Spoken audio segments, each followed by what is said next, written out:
des hyènes et des lions.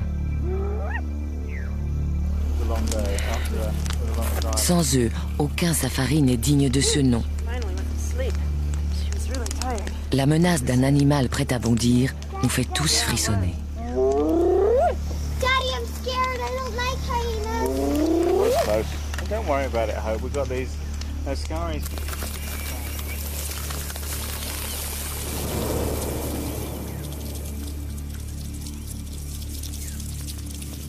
Une communauté impitoyable, programmée pour l'attaque.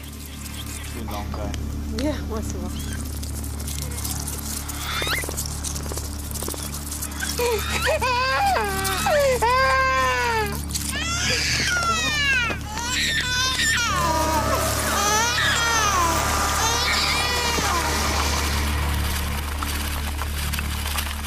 Il existe plus de 8000 espèces de fourmis sur la planète, inoffensives pour la plupart. Mais une ou deux d'entre elles sont si agressives que certains les croient capables de tuer des êtres humains. Est-ce réellement le cas? La fourmi voyageuse d'Afrique peut-elle dévorer un cheval en un jour? La piqûre d'une seule fourmi bulldog d'Australie peut-elle tuer un homme? La fourmi légionnaire d'Amérique latine peut-elle vraiment supprimer toute forme de vie dans une forêt? Tout ceci est-il un mythe ou une réalité? Nous allons parcourir le monde et tenter de découvrir la vérité concernant ces fourmis tueuses.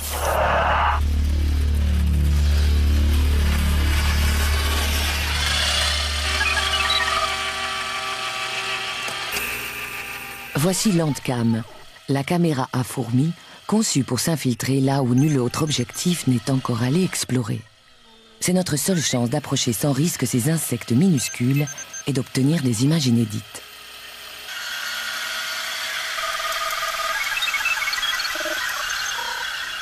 Après des années de mise au point, Landcam est enfin prête à prendre la route. Au Costa Rica, l'autoroute panaméricaine traverse de spectaculaires collines boisées. C'est le parc national de Santa Rosa. Il abrite l'un des insectes les plus meurtriers du monde, la fourmi légionnaire. Dale Morris est naturaliste et photographe. Il va nous aider à pister cette légende vivante.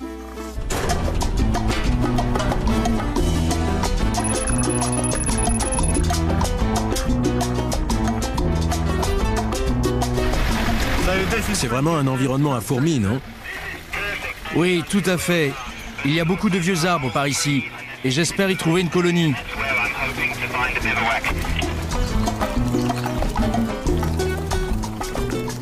C'est chose faite. Armés de notre Landcam, nous allons suivre ces fourmis légionnaires en plein cœur de leur territoire. Si l'on en croit les films d'horreur, elles détruisent tout sur leur passage.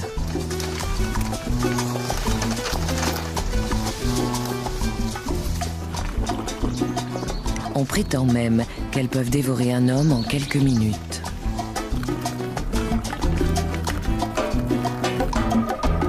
La colonie composée d'1 million d'individus est installée dans ce tronc d'arbre. Comment va se passer la première rencontre avec Landcam? Sera-t-elle attaquée ou réussira-t-elle à les amadouer?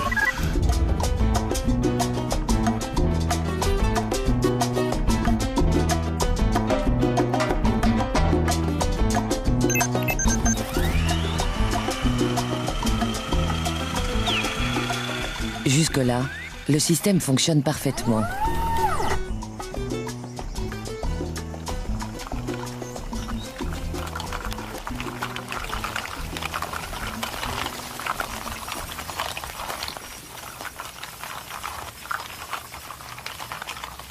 En découvrant le nid, on a l'impression de pénétrer dans un autre monde, les structures principales n'étant composées que de fourmis.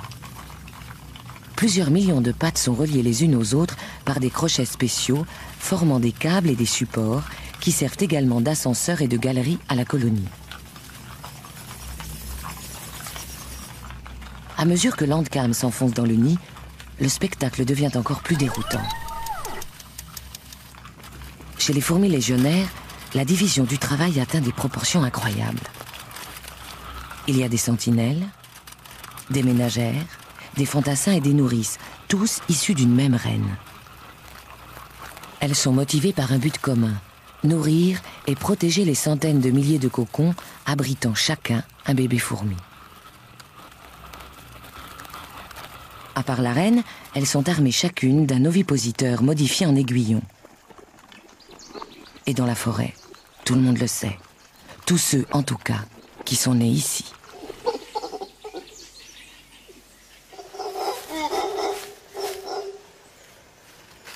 Le jour où il a décidé d'étudier seul une colonie, Dale Morris a commis une grosse erreur. Il pensait s'être équipé en conséquence, mais il avait omis un détail. Sa combinaison était prévue pour résister aux abeilles. Or, il allait observer des fourmis.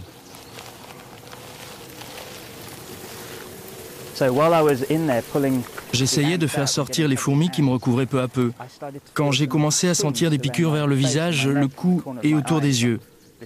Ce n'était pas normal du tout. J'ai alors concentré ma vision sur les contours du masque et j'ai vu plein de fourmis entrer à l'intérieur. Je me suis dit, mais qu'est-ce que j'ai fait? Pris de panique, j'ai commencé à enlever ma combinaison et j'ai oublié que les poignets étaient très serrés. Si bien que je me suis retrouvé les mains dans les manches, coincé avec des centaines de fourmis très fâchées. Le temps de me dégager, j'avais le tour de cou d'un orang-outan mâle et les oreilles douloureuses, comme frottées avec de la glace. Mon front était couvert de piqûres. Quant à mes poignets, je ne les sentais plus du tout. Avec autant d'aiguillons à sa disposition, il est clair que la communauté peut assurer une défense efficace.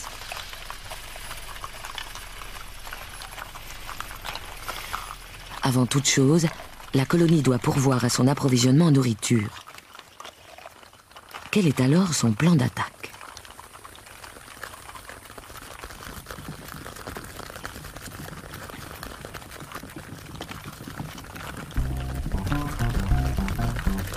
Les ouvrières spécialisées commencent par bâtir des ponts au-dessus des obstacles pour faciliter l'écoulement de ce flot de voyageuses. Au moment du départ, il peut passer jusqu'à 6000 fourmis par minute. Elles choisissent alors une direction plus ou moins perpendiculaire à celle de la chasse précédente, afin de ne pas sillonner les mêmes territoires. Elles ne s'accordent aucune minute de répit et sont 300 000 à partir ainsi en chasse pour le compte de la communauté.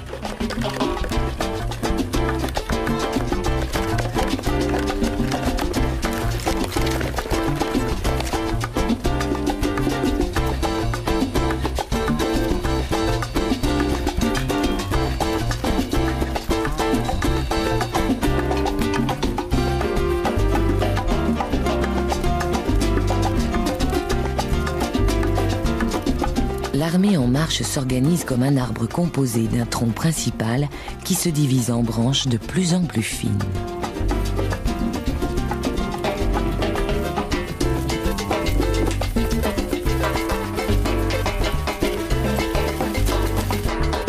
Les fourmis ne passent pas inaperçues.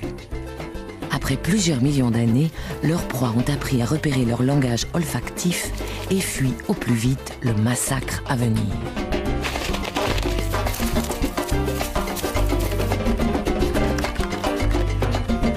Pour ceux qui peuvent courir, c'est le moment ou jamais. Mais la troupe opère des changements soudains de direction. D'abord à gauche, puis à droite. La plupart des fugitifs finissent par être pris au piège. Et les fourmis légionnaires sont sans pitié.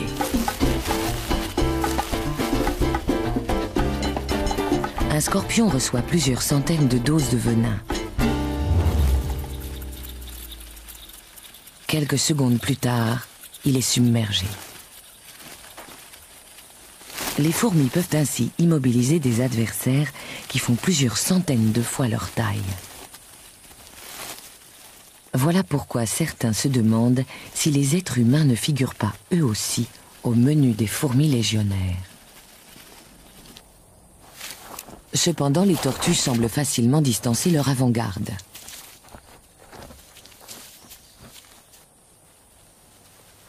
Et les serpents ne semblent pas non plus inquiétés par la horde vorace.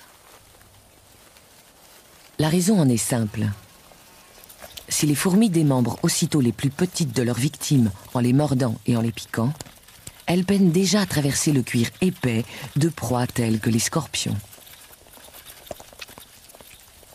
Elles laissent alors les enzymes, distillées par leur aiguillon, faire le travail.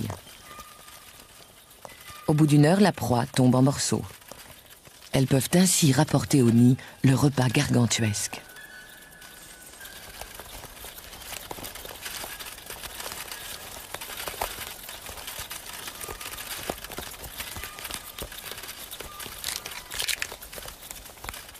La plupart des fantassins font également office de porteurs. Leurs mandibules sont conçues pour transporter et non pour couper. Comme dans toute armée, le commandement est réparti. Chacun des porteurs assume un rôle de chef et recrute de l'aide pour traîner le gibier jusqu'à la fourmilière. Dans l'ensemble, cependant, le commandement et le système de contrôle restent mystérieux. Les fourmis transmettent et captent des messages chimiques très complexes. Mais cet alphabet n'a été que partiellement décrypté.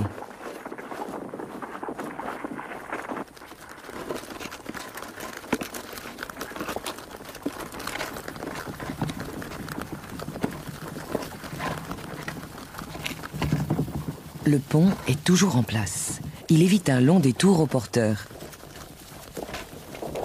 Le butin quotidien peut compter jusqu'à 50 000 insectes, araignées et scorpions.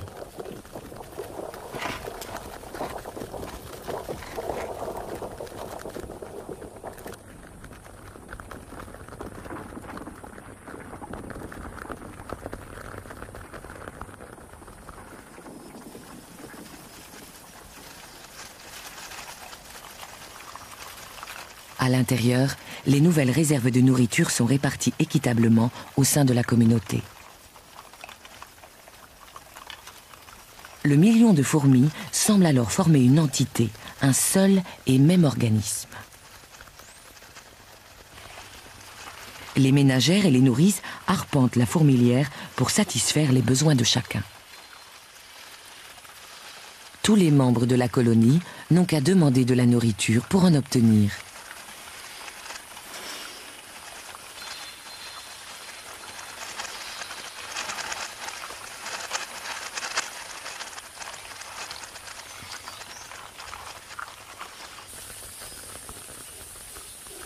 À la tombée de la nuit, il y a de l'agitation dans l'air.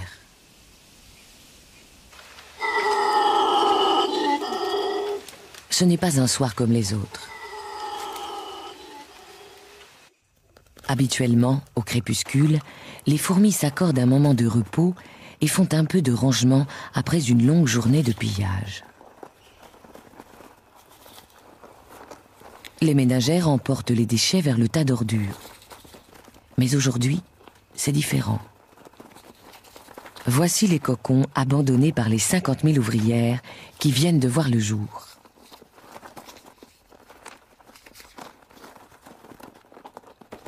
Ce soir, les fourmis vont nous offrir un spectacle unique.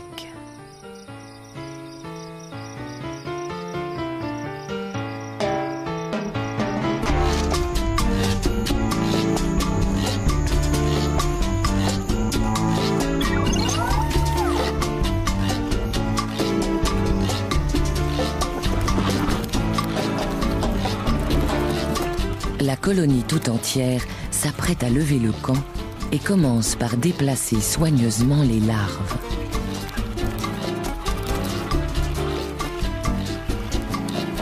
Dehors, les grands soldats coordonnent la manœuvre. Ils n'ont que quelques heures pour évacuer l'ensemble de leurs troupes. Comment la décision a-t-elle été prise? La reine gouverne-t-elle en monarque absolu ou les ouvrières ont-elles exprimé un vote chimique? Quoi qu'il en soit, personne ne proteste. C'est l'une des merveilles du monde naturel. La migration massive d'1 million de fourmis en une seule soirée.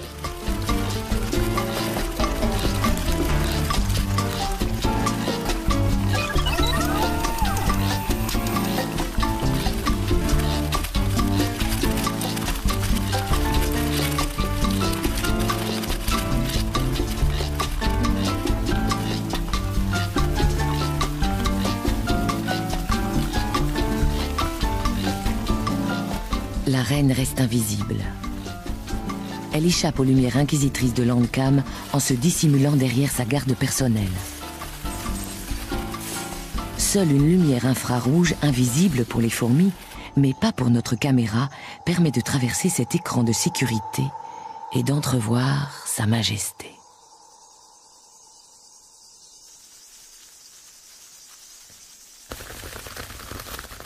Un bref aperçu de la reine avant qu'elle ne se lance dans une course de 200 mètres jusqu'à la sécurité de sa nouvelle demeure.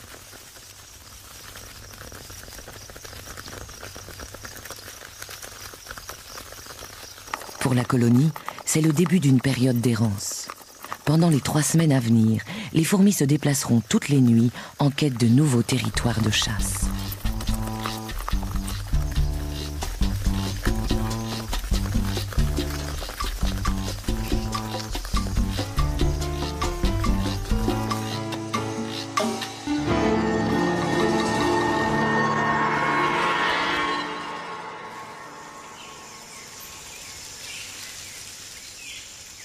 À l'aube, la troupe est déjà en route. Il n'y a pas de temps à perdre. Les nouveau-nés ont faim. Bientôt, les fourmis arrivent à l'entrée du centre de recherche de la forêt tropicale de Santa Rosa. Quel genre de nourriture espèrent-elles trouver ici? Et quelles sortes d'offensives peuvent-elles mener contre les humains? Elles font d'abord le tour de leurs victimes habituelles, dont certaines se réfugient dans des lieux insolites.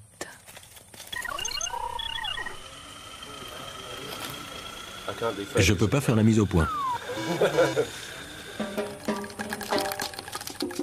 En principe, les sols cirés constituent une première ligne de défense contre les intrusions animales. Mais la troupe ne tarde pas à contourner cet inconvénient. Mettant à profit les imperfections du plancher, les ouvrières bâtissent une échelle horizontale pour permettre aux autres fourmis de passer. Le signal de l'assaut est donné. Comment vont-elles être reçues? Pas tout à fait comme on aurait pu le croire. J'adore ces fourmis. Elles nettoient entièrement mon bureau. Je compte toujours sur elles pour débarrasser cette pièce de tous les insectes affreux qui s'y trouvent. Pour la plus grande joie de ses résidents, le laboratoire bénéficie ainsi d'un service de nettoyage gratuit. Pas le moindre cafard, scarabée ou scorpion ne survit au passage de la tornade animale.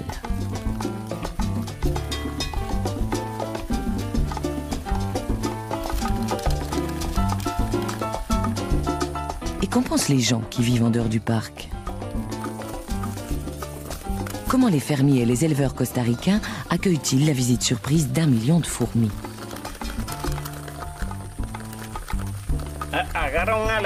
Elles attrapent les scorpions, les cafards. Quand elles viennent, elles emportent tout ça avec elles. Qu'elles nous débarrassent des insectes, des scorpions, des souris, de tout. Dans la forêt, les fourmis légionnaires sont sans doute les tueurs les plus féroces et les plus efficaces.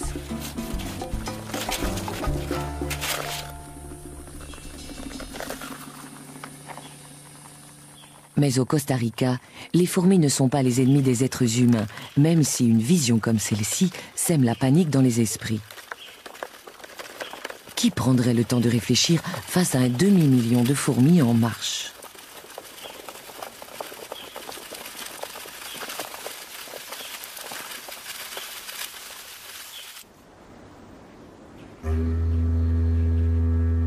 De l'autre côté de la planète, au sud de l'Australie, sur l'île de Tasmanie, vivent des fourmis qui n'ont rien de sympathique. Au cœur des montagnes, les forêts abritent une espèce dont on raconte qu'elle peut tuer un homme en 4 minutes. Les fourmis bulldog sont parmi les plus grosses du monde. Très primitives, elles rappellent les guêpes et sont moins sociales que les fourmis légionnaires.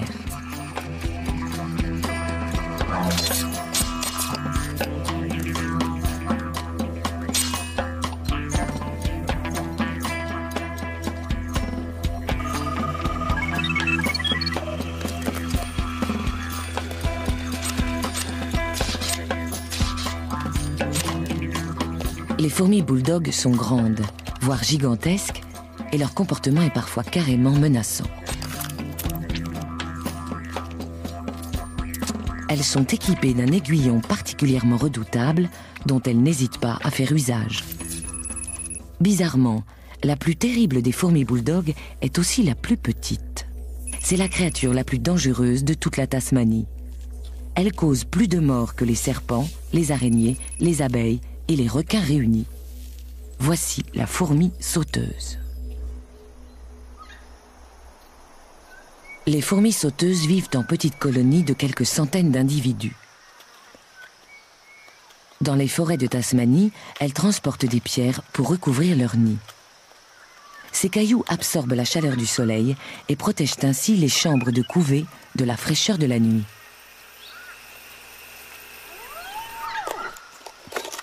Avec une force équivalente, un homme pourrait soulever une voiture et la faire passer par-dessus la clôture de son jardin. Mais aujourd'hui, un nouvel habitat encore mieux adapté à leurs besoins s'offre aux fourmis. La banlieue. Tout autour de Hobart, les humains ont créé un parfait mélange de soleil et d'ombre au sein duquel elles semblent prospérer.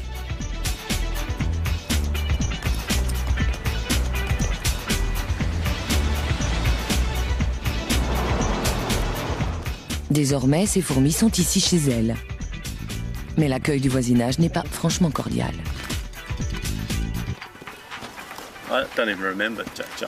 Je crois que mon premier souvenir des fourmis sauteuses remonte à mes 10 ans.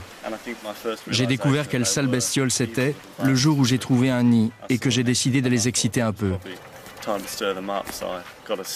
J'ai pris un bâton et j'ai commencé à taper sur la fourmilière. Je m'amusais plutôt bien, mais un quart d'heure plus tard, sans que je les ai vues arriver, 2 d'entre elles se sont glissées dans mon pantalon. Et il y en a une qui m'a piqué à l'entrejambe. Et j'ai compris que j'étais mal parti.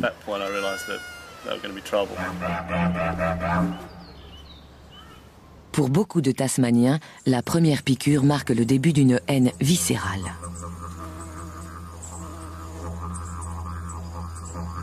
La terre fraîchement retournée de ce jardin est bien meuble. En quelques jours, les fourmis sauteuses peuvent y creuser des galeries.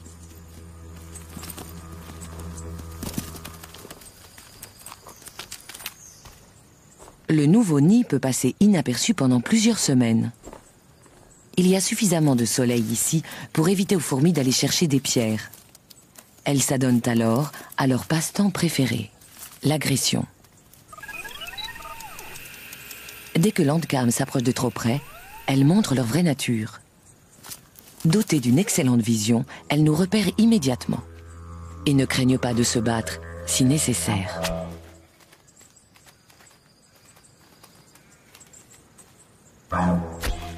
Les fourmis sauteuses sont nerveuses et pas vraiment partageuses. Plus individualistes que les fourmis légionnaires, elles s'affrontent régulièrement entre elles.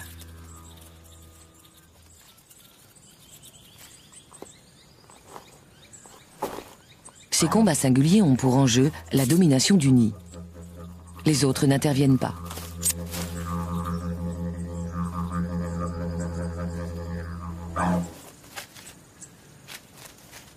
Ce sont aussi des chasseuses solitaires, armées de ce qui pourrait bien être le venin le plus puissant de tout le monde des insectes. La mouche est immédiatement paralysée après injection d'un mélange redoutable d'enzymes et d'insecticides. Elle meurt quelques secondes plus tard. Les seules proies que la fourmi sauteuse ne peut pas rapporter sont celles qu'elle ne parvient pas à porter seule. Même les abeilles et les guêpes succombent devant ces prédateurs féroces.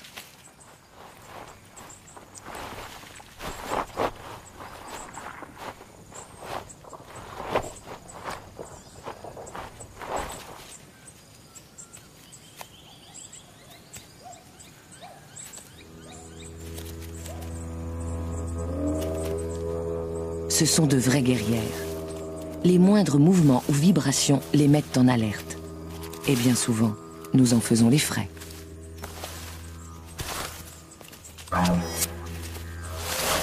Toutes Toutes les semaines, l'hôpital de Hobart traite au moins une urgence causée par les fourmis sauteuses.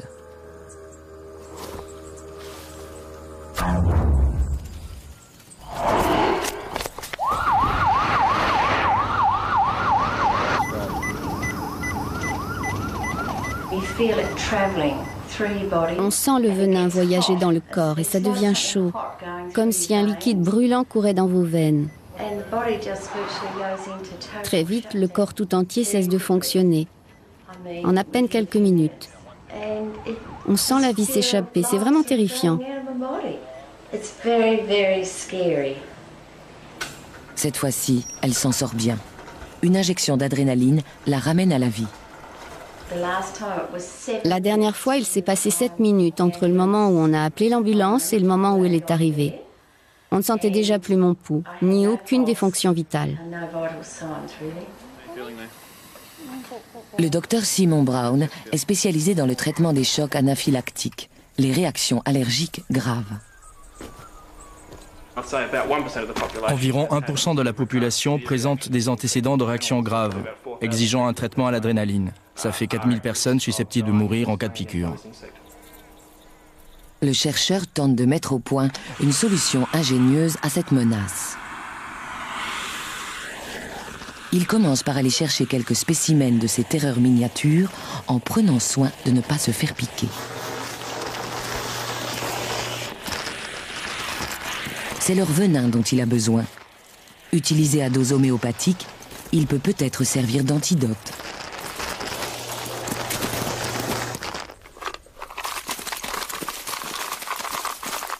Il les enferme dans une boîte spécialement conçue pour exploiter les fameuses attaques des fourmis sauteuses en les soumettant à de brèves impulsions électriques.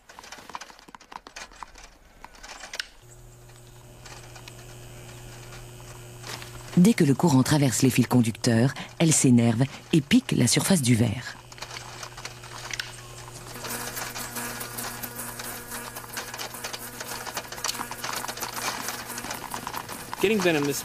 Avec cette méthode, on obtient à peu près 10 microgrammes de venin par fourmi.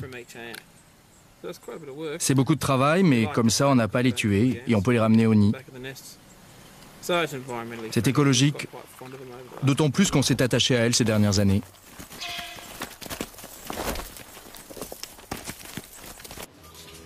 Lors du protocole médical, le Dr Brown administre un antidote à base de venin à la moitié des patients. S'il est efficace, ils réagiront à peine à la prochaine piqûre. Les autres reçoivent un placebo, une injection neutre destinée à leur faire croire qu'ils ont été vaccinés. Pour les différencier, on utilise ensuite l'épreuve de l'aiguillon, un test en double aveugle standard.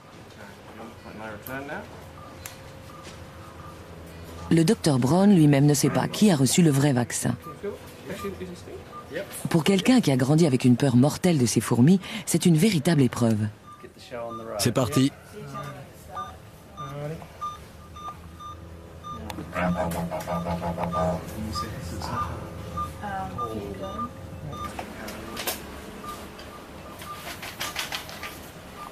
Après quelques minutes, il est clair que Brent fait une réaction. Il a dû recevoir le placebo. Greg va bien, son rythme cardiaque est normal.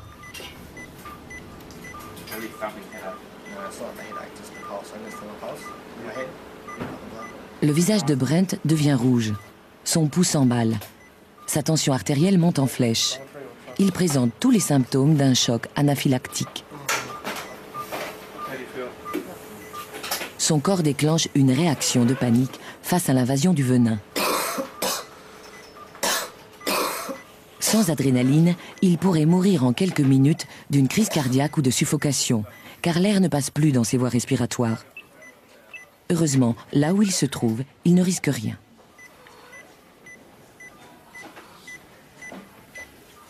La bonne nouvelle, c'est que le traitement du Dr Brown est efficace.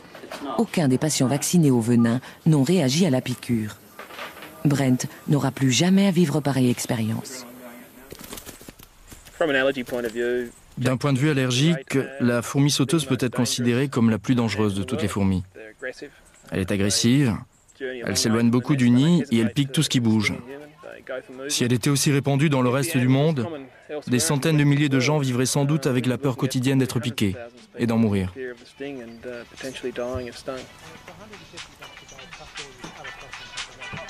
Ainsi, la fourmi sauteuse est une véritable tueuse.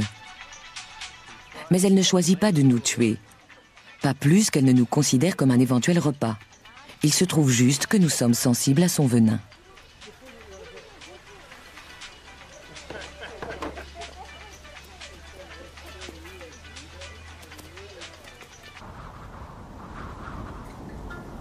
De l'autre côté des mers, en Afrique orientale, vit une fourmi vraiment terrifiante et qui pourrait bien ne voir en nous qu'une réserve de chair fraîche. Les versants du mont Meru, en Tanzanie, sont tapissés d'une forêt luxuriante, mais étrangement silencieuse. Où sont donc passées toutes les silhouettes familières de la faune africaine? Les éléphants eux-mêmes ont disparu. Certains ici blâment ces fourmis. Les fourmis voyageuses, également appelées les siafous.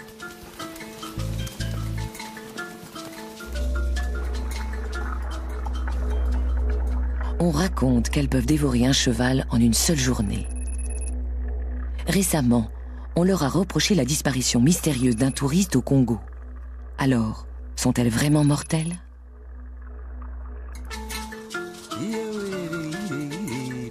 Dans presque toute l'Afrique, les nomades se sont fixés et ont défriché la forêt. Sur le mont Meru, les Maasai cultivent désormais des bananes, du maïs et des haricots pour nourrir leur famille. Ils vivent à l'écart de la faune locale, à une exception près,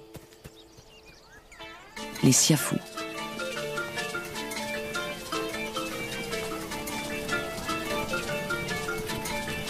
Tout comme les fourmis légionnaires, les siafous voyagent en quête de nourriture, avec cependant une différence fondamentale.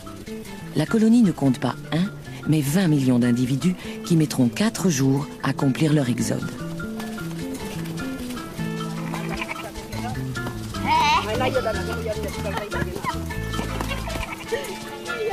Les siafous inspirent sans aucun doute le respect et personne ne cherche à les déranger.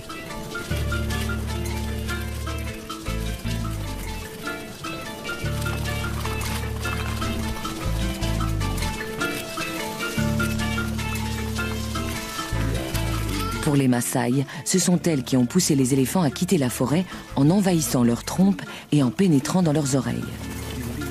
Mais ils pensent aussi qu'elles ont une mission précise à accomplir sur Terre.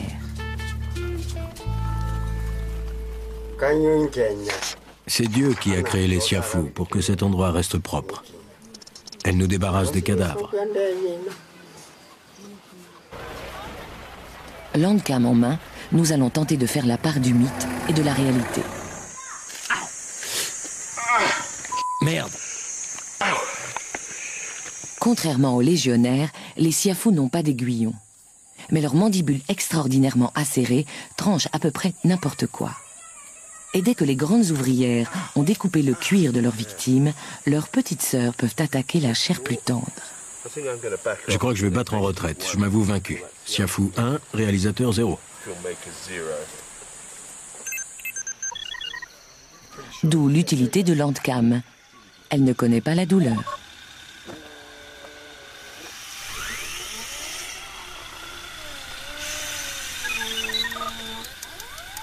Dans ce nouvel environnement agricole, les siafous font généralement leur nid dans la terre meuble, sous les bananiers. Les ouvrières ouvrent frénétiquement la voie au flot ininterrompu des nouvelles arrivantes.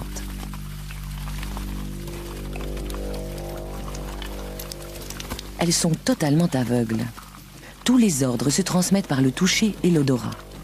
Leurs corps sont couverts d'émetteurs et de capteurs chimiques. Dans cet univers obscur, elles creusent une fourmilière pouvant accueillir 20 millions de leurs sœurs.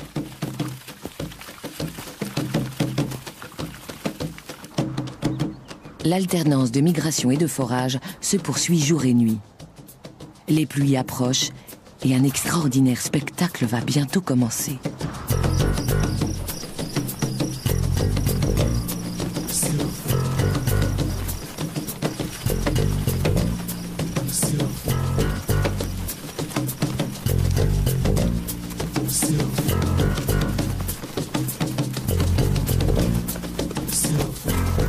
Non loin de la communauté, une étrange créature rôde, comme attirée par la colonne de fourmis.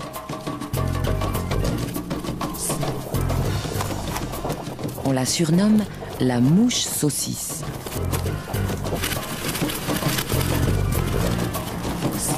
À peine croise-t-elle leur chemin qu'elle est attaquée par les fourmis.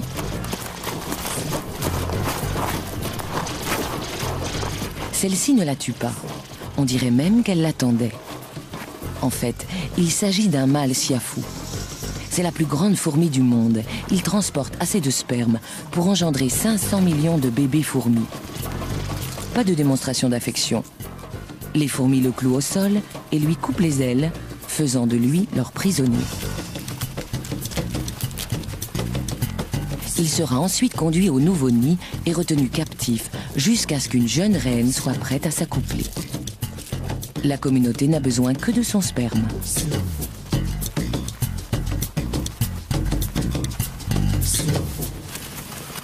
La colonne s'enfonce sous terre avant d'atteindre enfin le nid. Landcam braque ses lumières sur les sentinelles qui montent la garde contre les prédateurs souterrains.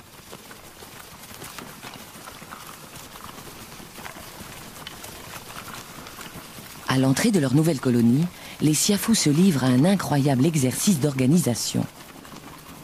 Chaque minute voit arriver 6000 fourmis qui transportent presque toutes une de leurs sœurs.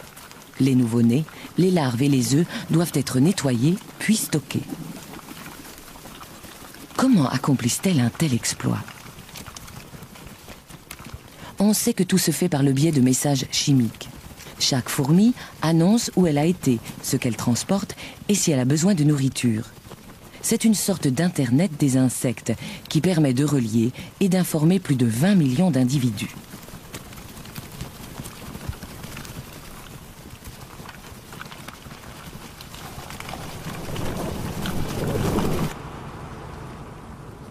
Dans ce gigantesque bunker souterrain, les siafous ont élevé l'organisation sociale au rang d'art. En formation serrée, les soldats créent une structure solide qui enveloppe l'apparent chaos intérieur. Ces millions de fourmis entassées génèrent suffisamment de chaleur pour élever la température du nid de 4 degrés, maintenant ainsi la couvée à son taux de croissance maximum. Mais ces 20 millions de bouches auront bientôt besoin d'être nourries. Il est temps pour l'infanterie de se remettre au travail. Les siafous passent la plus grande partie de l'année à sommeiller en menant une vie exclusivement souterraine. Mais avec l'arrivée des pluies, l'air se remplit d'insectes. Et c'est ce qui attire les fourmis à la surface. Les plus féroces prédateurs d'Afrique émergent alors par millions.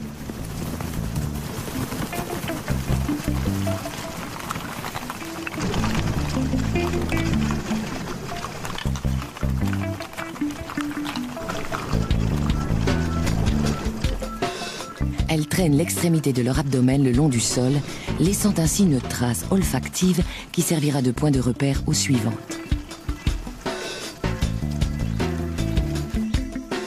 Elles se dirigent vers un champ de haricots. Pour tous ceux qui s'y trouvent, c'est l'apocalypse.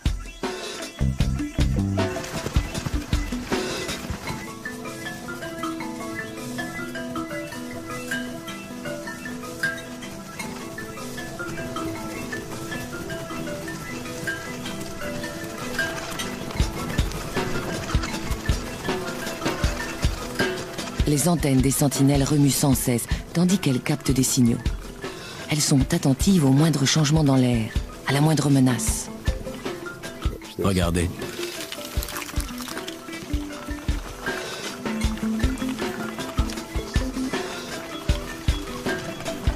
La colonne s'enfonce plus avant dans les champs des Maasai.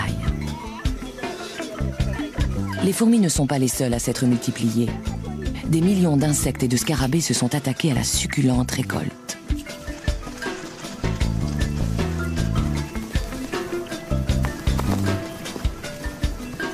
Cette fois, les siafous ne font aucun prisonnier. Avec une extraordinaire rapidité, elles appellent d'autres recrues sur le front.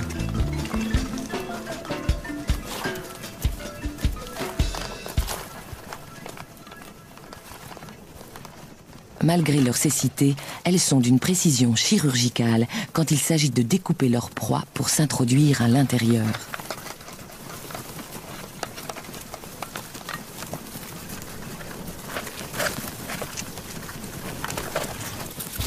Même les chenilles armées de poils venimeux ne ralentissent pas la cadence des fourmis. Comme tous les autres, elles sont dépecées et emportées. Les siafous nettoient ainsi les champs quotidiennement. À tel point qu'elles font désormais partie intégrante de la communauté agricole. Chaque colonie de fourmis détruit en moyenne 2 millions d'insectes nuisibles par jour. 2 millions d'animaux qui s'attaquent régulièrement aux moyens de subsistance des fermiers. Même celles qui semblent ne rien transporter ont en fait la bouche pleine d'un fluide nourrissant prélevé sur leurs victimes.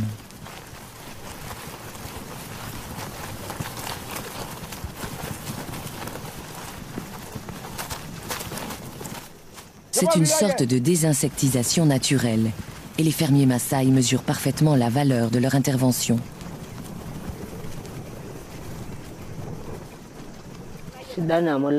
Quand on voit les siafous, ça veut dire que l'année va être bonne.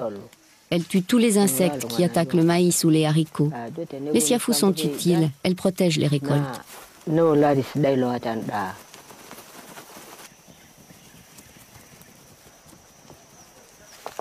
Tout ce qui est comestible et ne parvient pas à fuir est tué et dévoré. Les souris, les rats et les serpents sont tous au menu.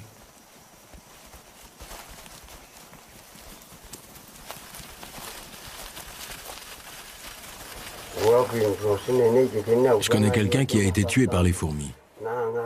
Peut-être qu'il était ivre ou malade, mais en tout cas, on l'a retrouvé le lendemain matin, recouvert de siafous. Si bien que tout le monde pense que ce sont elles qui l'ont tué.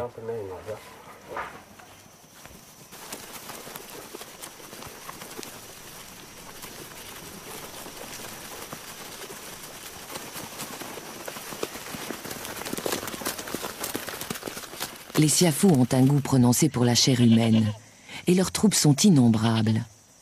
Doit-on pour autant en déduire qu'elles attaqueraient délibérément des hommes dans l'intention de les manger?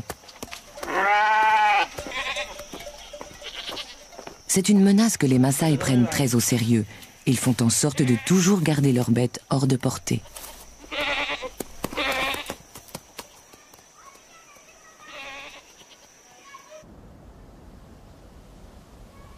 Quand la fraîcheur du soir envahit les versants de la montagne, les fourmis partent généralement dormir. Mais si la nuit est chaude, elles continuent à chasser dans l'obscurité.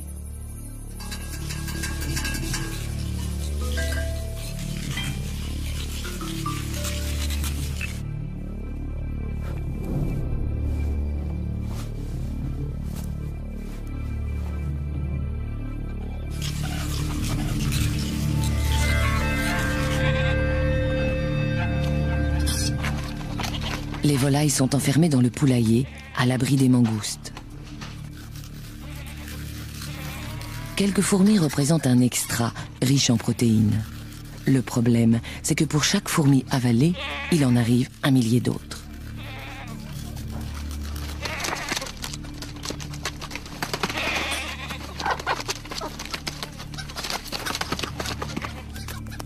Conscientes du danger, la plupart des bêtes tâchent aussitôt de s'enfuir.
Les siafous ont beau être les amis des fermiers, elles ne font pas de quartier, elles tuent tout ce qui bouge. Le feu est le seul moyen de les arrêter, mais pour les poules, il est déjà trop tard.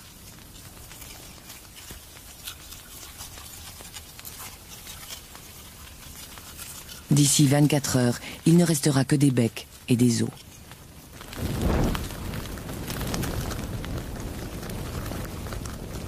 Pour les siafous, la mort d'une centaine de milliers de soldats est sans conséquence.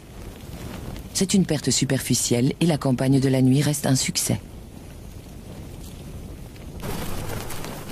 Les Maasai considèrent les fourmis comme une nuisance, parfois même comme un danger. Cependant, elles sont utiles à la ferme. Ils les comprennent et s'accommodent de leur présence.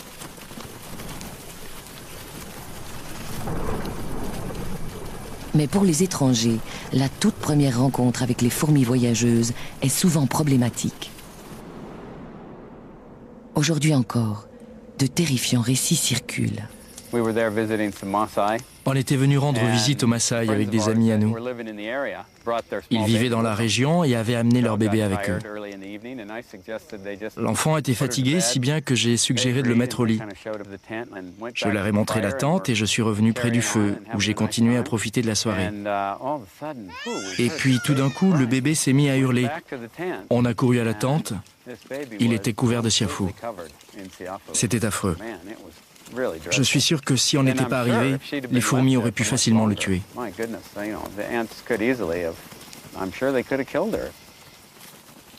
L'histoire n'a rien d'inhabituel.